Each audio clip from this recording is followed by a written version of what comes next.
It's probably going to be on the run through sector 2. That's where he's got a big advantage by about 0.3 of a second the last few times around compared to Bautista. New fastest lap of the race from Razgatlıoğlu on lap 5, a 1 minute 31.951, 132.2 for Bautista, hence the gap coming down now to just 0.4 of a second, and it'll be less than that now as they flash through towards the end of the first sector. Jonathan Rea half a second down, then it's Rinaldi 0.4 back, and Gardner another 0.4, still only 1.9 covering your lead quintet, but the race is up. The final race of 2023 before the summer break. Alvaro Bautista has missed the start. Axel Bassani with a flyer though from the second row of the grid, so the Ducatis side by side, they've still managed to get alongside Toprak Razgatlıoğlu despite Bautista's poor getaway. Axel Bassani will try to lead coming through turn 2, collision going down into the first turn. It's Bassani who picks it up from Bautista now coming through to race lead. Third position is with Jonathan Rea, and then it is Toprak Razgatlıoğlu. That's Garrett Gerloff we've lost on the opening turn, and what a miserable weekend this has turned into for Gerloff despite that strong Super Bowl performance. Yeah, Gerloff just losing the front on that run through turn 1 and the entry, and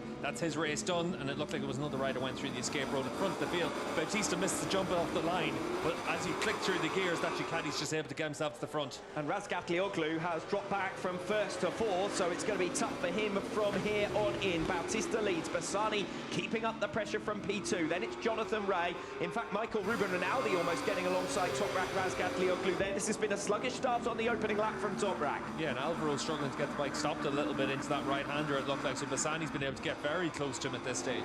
Nose to tail, and Bassani jumps down the inside. You don't see too many passing opportunities through there. Bautista will immediately respond. Bassani has the inside. As ever, the number 47, the World is slinging itself around, and now Jonathan Rea is going to try and capitalise. He gets through on Bassani. Goodness me, he does well not to hit the back of Bautista. Michael Ruben Rinaldi exchanging positions here with Toprak Razgatlıoğlu. Toprak has the inside through the final turn. Turn 21 at the end of lap number 1. Bassani all out of shape over the curve coming off that final bend. Now the Ducati unleashed for Michael Ruben Rinaldi. Should get through on Toprak Razgatlıoğlu initially. Axel Bassani might be missing the apex here of turn 1. He's gone way wide. He's going to have to go through the gravel trap. He manages to pan through. He's staying on the bike, but he's going to lose a whole host of positions here. So that's Bassani out of the front running battle. It's enabled Alvaro Bautista to escape well away from Jonathan Rea, and Toprak Razgatlıoğlu now up to third. Might swiftly be through on Rea for second position as well. Bassani has rejoined the track, but I'm afraid he's outside of the top 10 places. Yeah, Rea went in hot into that change direction as well, so Toprak's going to try and take that wider line, give him the exit.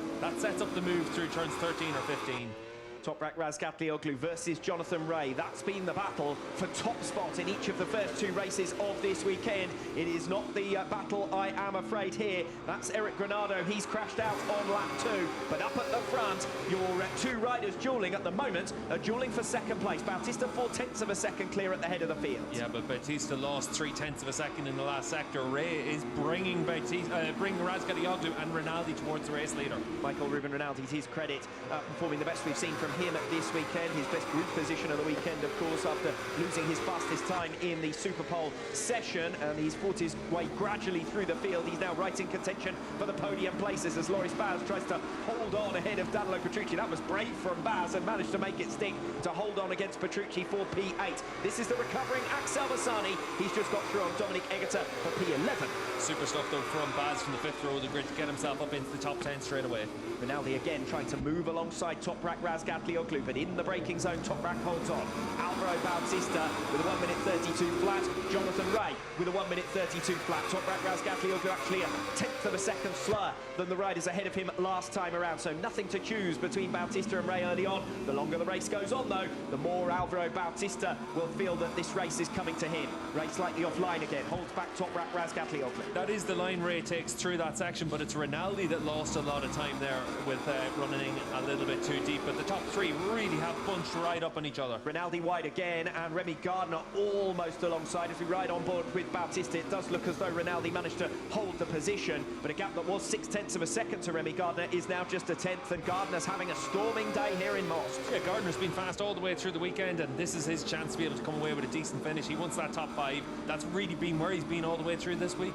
Alex Lowe's behind him in 6th, ahead of Locatelli, Petrucci, Baz, and Vierke rounding out your top 10. Axel Bassani hasn't yet found his way through. Bautista being kept honest, particularly the first half of the lap. It's the second half of the lap where Bautista now will try to stretch his legs, and we've seen it time and time again from Bautista. Once he starts to make a lead, he's able to chip away at his rivals, edge away from them. For the moment at least, though, Jonathan Ray's right with him. The one thing about it is, though, this final sector, the Kawasaki and the Yamaha are so strong through that last corner that the advantage Bautista has is negated by their corner speed. So the Ray and Razgatlıoğlu bikes, they're working well where they can, but they need to be able to attack. On the inside of Jonathan Ray into turn 1 on lap 4, tries to make the pass. Ray will still have the inside line then through turn 2. Razgatlıoğlu now with the cutback will get it done through turn 3. Razgatlıoğlu, fastest man out there last time around, 1/10 of a second faster than Ray, 2/10 of a second faster than Alvaro Bautista. And as Razgatlıoğlu now tries to escape away from Jonathan Ray, he's got 7/10 of a second to find against Bautista, the race leader. Yeah, and it cost them about a half a second that instant as well, just as they battle with one another. That's always been one of the key things. Can you make those clean moves against Jonathan Ray and not lose the lap time to Alvaro Bautista?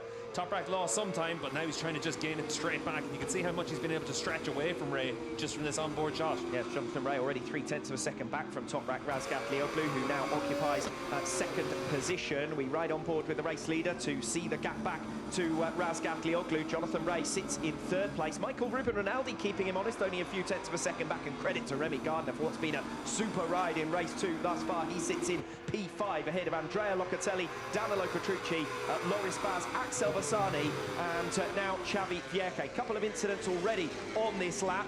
It looks as though Lorenzo Baldassari has gone down once again, and Alex Lowe's has dropped all the way down to 14th position, and Lowe's sat up in P6, remember, so that's really bad news for Alex Lowe's after what's been a challenging start to the weekend, but it did look as though he'd rather brought himself back into contention for race 2 this afternoon. Starting lap 5 now, Ray menacing on the tail of Razgatlıoğlu, never going to have an opportunity under braking in towards turn 1, but he's got to go with Toprak here because Rinaldi is faster than the 2 men in front of it. Yeah, I think that's more about putting your bike in a position to defend against Rinaldi, because he's that far behind Toprak. You're not going to be able to attack Toprak like that. But for Jonathan Ray, the goal is try and make sure you can hold on to the podium, keep Razgatlıoğlu and Bautista honest, as it is for Alvaro Bautista. He was able to take advantage of the Ray and Razgatlıoğlu battle in Sector 1 last time around, but he lost a few tenths of a second for the rest of the lap. Yes, Bautista half a second up at the start of the last sector compared to Toprak Razgatlıoğlu, but 3/10 of a second faster than him last time around as a whole.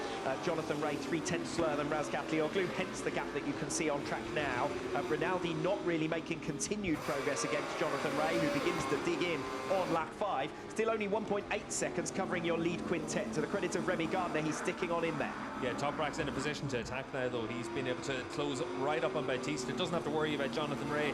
Able to hold those tighter lines through turn 16 down in towards 17.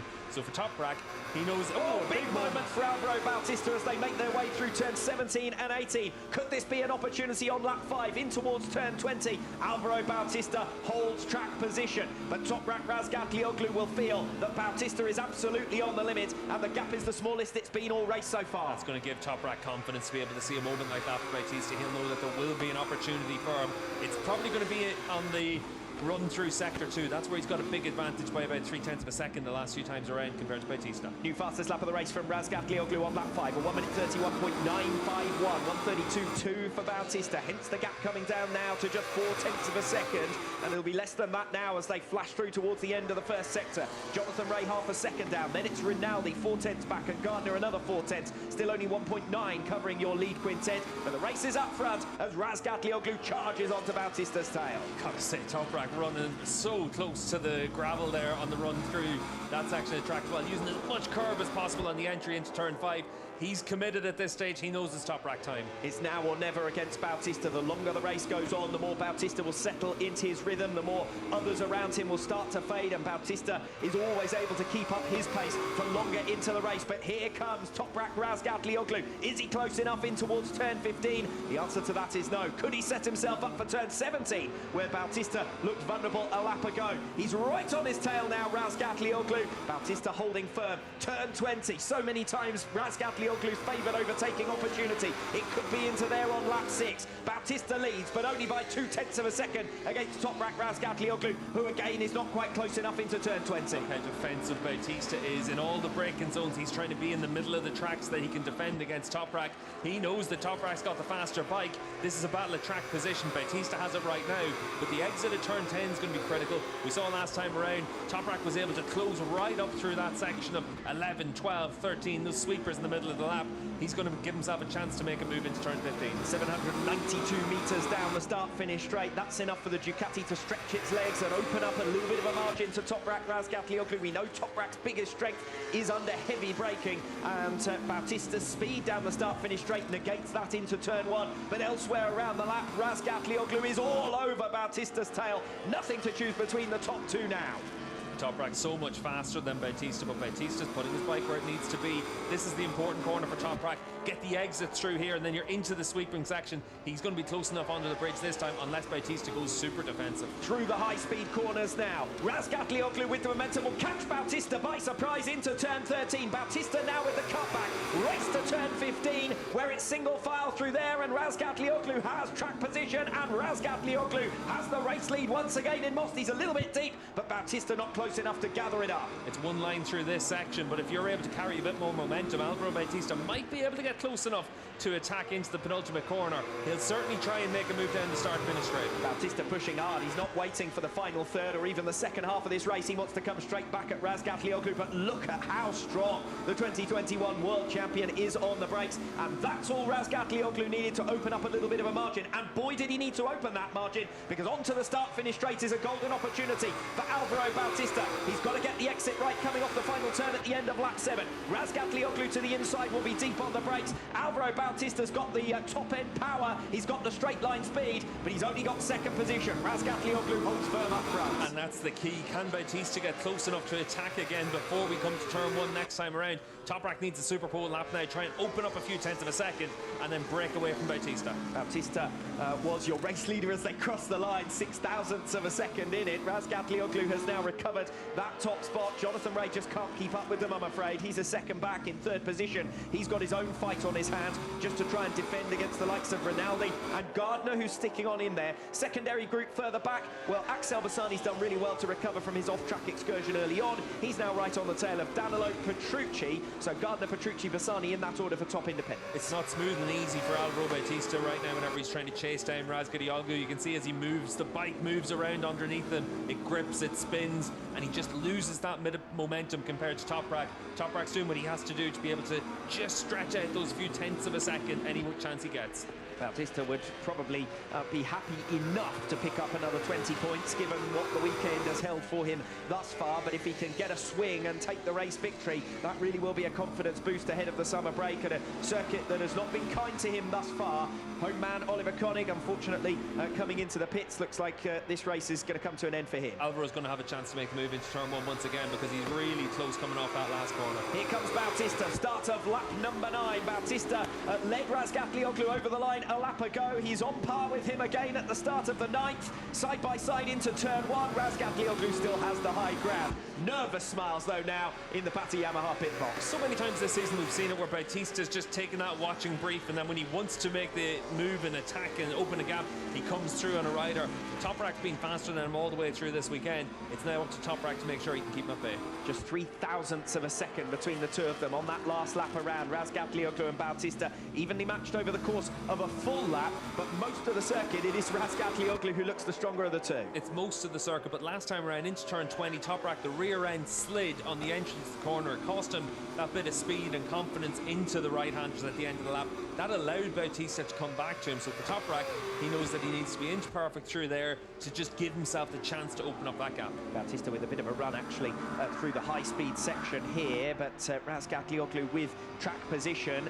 Again, Alvaro Bautista will know his strongest suit is coming off turn 21 and down the start-finish straight. But how do you get down the inside of Razgatlıoğlu when he's that strong on the brakes? One pole race in Misano. The best result he's had since then has been P5 3 times during the Italian round. And in this morning's Tissot Superpole race, it might have to be 5th position for him again here in race 2 this afternoon, because Axel Bassani has closed him down, and Rinaldi, having sat in 3rd position for the majority of this race, picked off a lap ago by Danilo Petrucci, has now got to fend off Axel Bassani, the top independent rider in the championship standings. 2 laps to go, and Bassani's going to get his opportunity. Let's see what Rinaldi can do. He's had it tough the last few rounds. A heel injury after his Donington Park crash curtailed him a little bit at Imola, and then he's been with an upset stomach this weekend as well, so it hasn't been easy for Rinaldi. Bassani's got the run already, early stages of lap 21, the penultimate lap here. The fight is for 4th position. Rinaldi defending against Bassani. We know Bassani takes no prisoners. He'll be as aggressive as he possibly can. The two have already come to blows several times this season. Yeah, turn 13, turn 15, that's where Bassani's going to get his opportunity. He's so much more drive there in the exit of turn 10,